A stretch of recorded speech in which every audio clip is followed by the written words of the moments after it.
Well, we're at the driver's training facility in Chantilly, Fairfax County's driver's training track, and this is the kickoff for the Neighborhood Speed Initiative.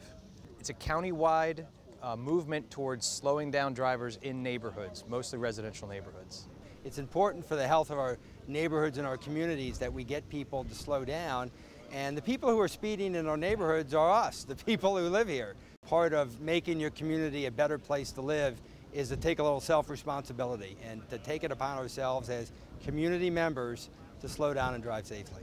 The police are involved in the enforcement, but also the education. And that's kind of what we're doing out here. We're going to take advantage of the fact that we have a facility like this to kind of demonstrate some of the dangers of speeding.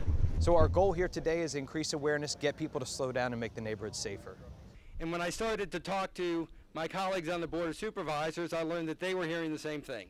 And so I felt it was important that we do something about it.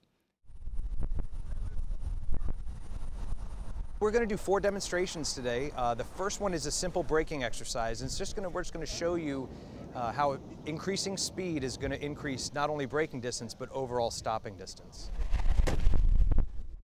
One of the things we're doing today is we're going to be demonstrating a new piece of technology that we're hoping to implement soon. It's a small radar board. It's Wi-Fi enabled. It's capable of collecting data from neighborhoods and using that information real time to do enforcement more effectively.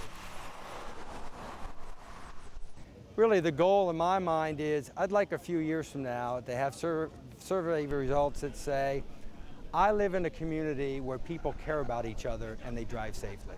That makes a stronger community. It means increased home values. It means that we make Fairfax County an even more attractive place to live, and that's what this effort's about.